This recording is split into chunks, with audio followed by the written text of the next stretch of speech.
जय हिंद दोस्तों, मैं प्रियांशी वर्मा आप सभी का स्वागत करती हूँ आपके अपने चैनल विद्यापथ इंजीनियर्स में। आशा करती हूँ आप सब अच्छे हैं और बेहतरीन हैं। आज हम स्टार्ट करते हैं अपनी पहली क्लास करंट अफेयर्स की। हमारा पहला क्वेश्चन है, सुपर कंप्यूटर परम रुद्र का अनावरण कहाँ हुआ है? ये हुआ है आईआईटी पटना बिहार में। ऑप्शन नंबर सी हमारा सही आंसर होगा। बिहार का पहला सुपर कंप्यूटर परम रुद्र आईआईटी पटना में लॉन्च किया गया है, जो राज्य में कंप्यूटेशनल अनुसंधान और विकास के क्षेत्र में एक महत्वपूर्ण उपलब्धि है। आते हैं अपने नेक्स्ट क्वेश्चन पे। ग्रीन टू गोल्ड के तहत औद्योगिक भांग की खेती को किस राज्य ने मंजूरी दी है? ये दिया है हमारी उत्तराखंड सरकार ने। ग्रीन टू गोल्ड पहल के तहत उत्तराखंड सरकार ने राज्य में औद्योगिक भांग की खेती की मंजूरी दी है। Option number A. आते हैं अपने नेक्स्ट क्वेश्चन पे। फरवरी 2026 में एआई इम्पैक्ट समिट की मेजबानी कौन करेगा? ये करेगा हमारा भारत। Option number C. इन इसमें दुनिया के बड़े बड़े नेता, राष्ट्रपति व प्रधानमंत्री शामिल होंगे। इसका आयोजन 16 से 20 फरवरी नई दिल्ली के भारत मंडपम में समिति का उद्घाटन करेंगे नरेंद्र मोदी। आते हैं अपने नेक्स्ट क्वेश्चन पे। उत्तर प्रदेश के पक्षी अभ्यारण्य को इको सेंसिटिव जोन घोषित किया गया। ये किया गया है पार्वती अर्गा को। ऑप्शन नंबर डी हमारा सही आंसर होगा। पार्वती अर्गा जो है ये उत्तर प्रदेश के गोंडा जिले में स्थित पार्वती अर्गा पक्षी अभ्यारण्य को केंद्र सरकार ने पर्यावरण संवेदनशील क्षेत्र इको सेंसिटिव जोन घोषित किया है, जो 1084 हेक्टेयर में फैला है और मध्य एशिया व तिब्बत से आने वाले प्रवासी पक्षियों का प्रमुख आवास है। आते हैं अपने नेक्स्ट क्वेश्चन पे। किस देश की मैग्लेव ट्रेन ने 700 किलोमीटर घंटा की गति हासिल की है? ये होगा हमारा ऑप्शन नंबर सी सही आंसर। चीन ने। यह ट्रेन जो है यह चीन की है। यह एक अत्याधुनिक सुपर मैग्लेव ट्रेन है, जिसने केवल 2 सेकंड में यह गति प्राप्त की है। आते हैं अपने नेक्स्ट क्वेश्चन पे। वर्ल्ड पुलिस फायर गेम 2029 की मेजबानी कौन करेगा? यह गुजरात करेगा। ऑप्शन नंबर बी हमारा सही आंसर। यह आयोजन अहमदाबाद, गांधीनगर और गुजरात के एकता नगर में आयोजित किया जाएगा। आते हैं अपने नेक्स्ट क्वेश्चन पे।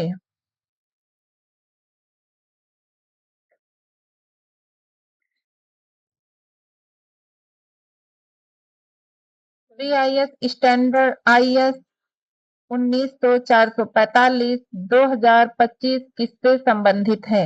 ये ईवी बैटरी से संबंधित है। यह इलेक्ट्रॉनिक वाहन बैटरी के लिए सुरक्षा मानकों के निर्धारण से संबंधित है। ऑप्शन नंबर ए हमारा सही आंसर होगा। आते हैं अपने नेक्स्ट क्वेश्चन पे।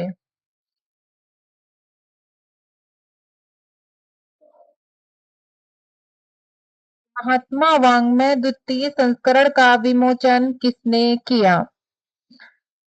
ये किया है प्रधानमंत्री हमारे नरेंद्र मोदी ने। आते हैं अपने नेक्स्ट क्वेश्चन पे। अर्जुन एरिगैसी ने एफआईडीई वर्ल्ड रैपिड चैंपियनशिप 2025 में कौन सा पदक जीता? ऑप्शन नंबर सी कांस्य पदक जीता है अर्जुन एरिगैसी ने। यह एक शतरंज चैंपियनशिप है जो दोहा कतर में आयोजित हुई थी। इन्होंने 13 राउंड में 9.5 अंक हासिल किए। विश्वनाथन आनंद के बाद यह कारनामा करने वाले दूसरे भारतीय पुरुष बने हैं।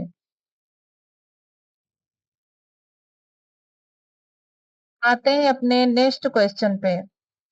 माउंट एटना ज्वालामुखी किस देश में स्थित है? माउंट एटना ज्वालामुखी हमारी स्थित है इटली में। माउंट एटना ज्वालामुखी इटली देश में स्थित है। यह इटली के सिसिली द्वीप के पूर्वी तट पर स्थित है। यह यूरोप का सबसे ऊंचा और सबसे सक्रिय ज्वालामुखी है। आते हैं अपने नेक्स्ट क्वेश्चन पे। मुख्य सचिवों के 5वें राष्ट्रीय सम्मेलन की अध्यक्षता किसने की? ये किया है हमारे प्रधानमंत्री ने। ऑप्शन नंबर सी हमारा आंसर होगा। नरेंद्र मोदी ने 27 व 28 दिसंबर 2025 को दिल्ली में आयोजित किया था। आते हैं अपने नेक्स्ट क्वेश्चन पे।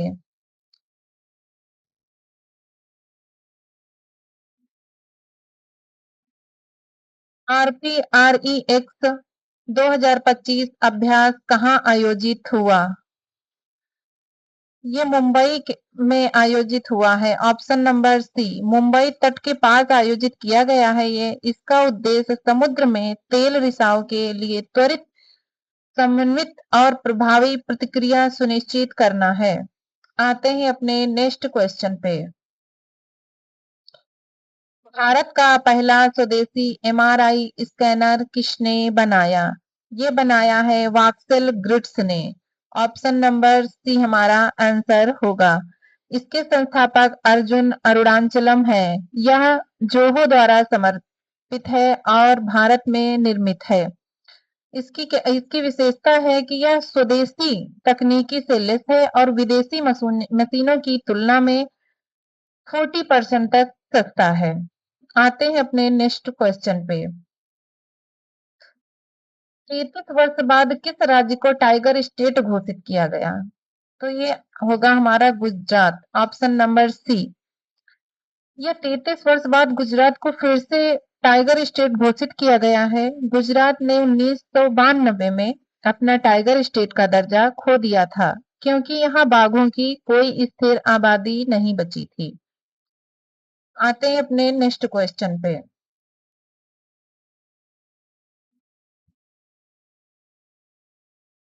BWF एथलीट कमीशन 2026 से 29 की अध्यक्ष कौन बनी? यह बनी है हमारी पीवी सिंधु। पीवी सिंधु का जो फुल नाम है वो क्या है? ये है पुसरला वेंकट सिंधु। 2 बार की ओलंपिक पदक विजेता और 2019 की विश्व चैंपियन पुसरला वेंकट सिंधु को 3 साल के कार्यकाल के लिए BWF अध्यक्ष चुना गया है। आते हैं अपने नेक्स्ट क्वेश्चन पे। सोमालीलैंड को स्वतंत्र राष्ट्र के रूप में मान्यता देने वाला पहला देश ये बना है इजराइल। इजराइल ने दिसंबर 2025 में सोमालीलैंड को मान्यता देकर एक ऐतिहासिक कदम उठाया है। आते हैं अपने नेक्स्ट क्वेश्चन पे। एक साल के पेड मिलिट्री गैप ईयर की घोषणा किसने की है? ये की है यूनाइटेड किंगडम यूके ने। ऑप्शन नंबर सी हमारा सही ऑप्शन होगा। इसका उद्देश्य युवाओं को सेना में अनुभव देना जो मार्च 2026 में शुरू होगा। आते हैं अपने नेक्स्ट क्वेश्चन पे। राष्ट्रपति द्रौपदी मौर्य पद यात्रा से समुद्र यात्रा करने वाली दूसरी राष्ट्रपति किस राज्य से बनी है? तो ये बनी है उड़ीसा राज्य से। ऑप्शन नंबर ये हमारा सही आंसर होगा। जो पहली यात्रा की थी वो एपीजे अब्दुल कलाम ने की थी और दूसरी राष्ट्रपति जो हमारी है वो द्रौपदी मुर्मू बनी है। इनका जन्म मयूरभंज जिले के ऊपर बेड़ा गांव में हुआ था। आते हैं अपने नेक्स्ट क्वेश्चन पे। AI Hind Express flying sales और संघ एक्सप्रेस को एनओसी किसने दिया? ये दिया है हमारे नागरिक उड्डयन मंत्रालय ने। ऑप्शन नंबर बी हमारा सही आंसर होगा। नागरिक उड्डयन मंत्रालय यह मंजूरी दिसंबर 2025 के अंत में दी गई थी, जिसका उद्देश्य भारत के विमानन क्षेत्र में प्रतिस्पर्धा बढ़ाना और क्षेत्रीय कनेक्टिविटी को बढ़ावा देना है। आते हैं अपने नेक्स्ट क्वेश्चन पे। डीआरडीओ ने आईएनएस अरिहंत से किस मिसाइल का परीक्षण किया है? ये किया है के-4 से। ऑप्शन नंबर सी हमारा सही आंसर होगा। के-4 परमाणु बैलिस्टिक मिसाइल का सफल परीक्षण किया है। बंगाल की खाड़ी में इसका परीक्षण किया गया है। आते हैं अपने नेक्स्ट क्वेश्चन पे। वेब 8x8 वाहन की पहली खेप किस देश को निर्यात की गई थी? ये की गई थी मोरक्को को। यह एक उभयचर लड़ाकू वाहन है। इस निर्यात ने भारत और मोरक्को के बीच रक्षा संबंधों की मजबूती प्रदान की है। आते हैं अपने नेक्स्ट क्वेश्चन पे। मेरी योजना पोर्टल किस राज्य ने लॉन्च किया? ये लॉन्च किया है उत्तराखंड ने। ऑप्शन नंबर बी हमारा सही आंसर होगा। पुष्कर सिंह धामी ने देहरादून में मेरी योजना पोर्टल लॉन्च किया है। पुष्कर सिंह धामी उत्तराखंड के मुख्यमंत्री हैं। आते हैं अपने नेक्स्ट क्वेश्चन पे। भारत ने फार्मास्यूटिकल सहयोग हेतु किस देश के साथ एमओयू किया? इन्होंने ज्ञापन साइन कौन से देश के साथ किया? ये लाइबेरिया ने किया है, लाइबेरिया। इसका उद्देश्य सुरक्षित और सस्ती दवाई तक पहुंच में सुधार करना है। लाइबेरिया में भारत के राजदूत मनोज बिहारी और लाइबेरिया की स्वास्थ्य मंत्री डॉक्टर लुइस एम किपेटो द्वारा किया गया है। आते हैं अपने नेक्स्ट क्वेश्चन पे। कोरर जलाशय किस राज्य की पहली रामसर साइट बनी? ये बनी है ऑप्शन नंबर बी छत्तीसगढ़। कोपरा जलाशय के साथ ही भारत में कुल रामसर स्थलों की संख्या 96 तक पहुंच गई है। ये पहुंची है दिसंबर 2025 तक। भारत में 96 रामसर स्थल हो गए हैं। आते हैं अपने नेक्स्ट क्वेश्चन पे। केंद्र सरकार ने किस क्षेत्र में 100% एफडीआई की मंजूरी दी? ये दिया है ऑप्शन नंबर सी बीमा। आज की क्लास यहीं पे समाप्त करते हैं। मिलते हैं अपनी अगली क्लास में। धन्यवाद।